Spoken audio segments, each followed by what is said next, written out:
Assalomu alaykum Dilbar opa. Uy sharoitida noto'g'ri parvarish qilish qanday muammolarga olib keladi? Har bitta ayol o'zini terisini parvarish qilishi yaxshi bilish kerak. Chunki bu ayollar uchun tashqi ko'rinish bu eng birinchi nozik masala hisoblanadi.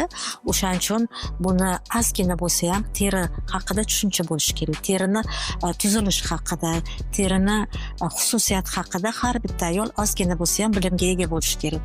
Hozir mana bizda juda ham internet tarmoqlarida juda keng ma'lumotlar berilyapti. Har bitta ayol yoshligidan boshlab o'zini terisini parvarish qilishni o'rganish kerak. Bunga ayniqsa onalar, opalar yordam berib turish kerak. Ana o'shanda teri hozir qanaqa yoshligida ko'rinsa, shu terini shundoyligicha saqlab qolish imkoniyatiga ega bo'ladi. Ko'p ayollarni bezovta qiladigan narsa teriga ajin tushishi. Har bitta ayol teriga ajin tushishdan qo'rqadi. Bizdagi O'zbekiston sharoitimizda quyosh issiqligi sababli, ultrabinafsha nurlarini o'tkirligi sababli birinchi darajada terimizni kamchilikka olib keladigan, teriga ajin, dog'lar tushiradigan narsa bu quyoshdagi ultrabinafsha nurlari.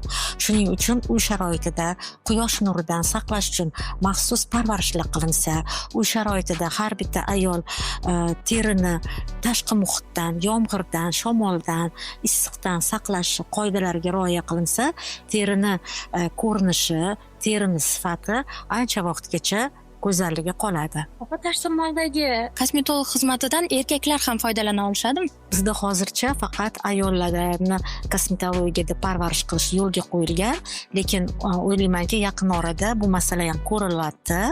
Agarda bizda shu narsa yo'lga qo'yilsa, albatta nimaga endi yo'q? Chunki ayollarning terisiga o'xshab erkaklarning ham axir terisi bor. Ular ham parvarishga muhtoj, erkaklarning ham terisi. Sog'lom va toza teri uchun kundalik eng muhim odatlar qaysi? Eng muhim odatlar 4 ta odat bor. Birinchi, har doim esida turish kerak, qoida bo'lish kerak.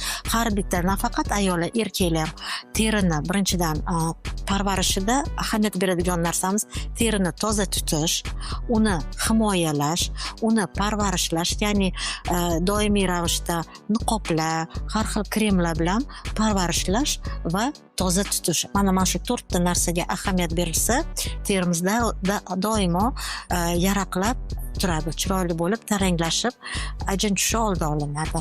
Qaysi teri muammosi bilan sizga eng ko'p murojaat qilishadi? Asosan bizani tashtirmalga keladigan kontingentlar yoshi kattaroq bo'lgan insonlar bo'lgani uchun asosan bizda terini sifatini yaxshilash, ya'ni ajinlarning tushishini oldini